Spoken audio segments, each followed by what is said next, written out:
أهلا بكم مستمعينا في حلقة جديدة من حلقات شخصية مؤثرة.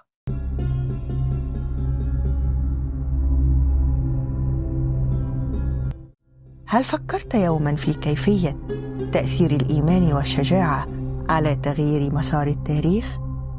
هل تعرف الرجل الذي وقف بجانب رسول الله في أصعب المواقف وقاد جيوش المسلمين بعزيمة لا تلين؟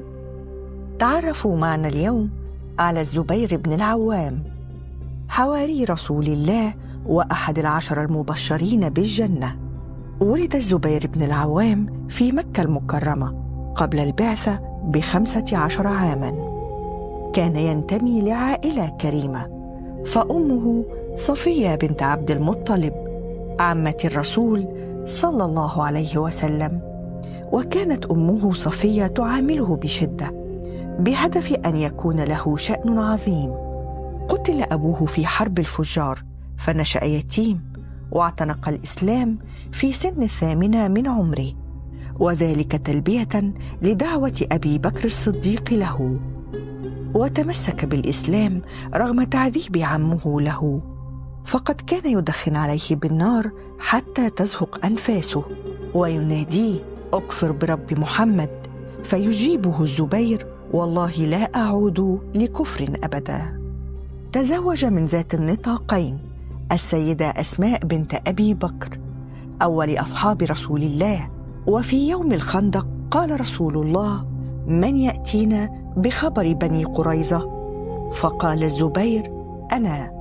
فذهب على فرس فجاء بخبرهم، ثم قال الثانية فقال الزبير: أنا. فذهب، ثم الثالثة فقال النبي صلى الله عليه وسلم: لكل نبي حواري، وحواري الزبير. ومعنى الحواري أي خاصتي من أصحابي وناصري.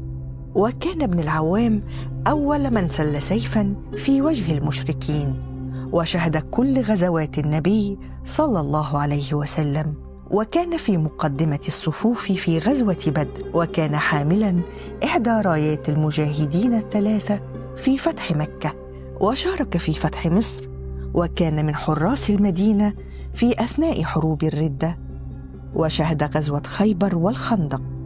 وبعد وفاة النبي ظل الزبير على عهده مع خلفاء الرسول، فكان من قادة الجيوش في خلافة أبي بكر، وشارك في غزوة اليرموك ضد الرومان. وكان الزبير بن العوام رضي الله عنه من الفريق الذي رغب في الثأر من قتلة عثمان، وكان يعلم أن ذلك العهد عهد فتنة، فتراجع الزبير بن العوام رضي الله عنه في موقعة الجمل عن القتال، وتبعه نفر من الذين يريدون للفتنة أن تشتعل، وقتله غدرا وهو يصلي، وذهب إلى الإمام علي يظن أنه يحمل البشرى، لكنه قال: بشر قاتل الزبير بالنار.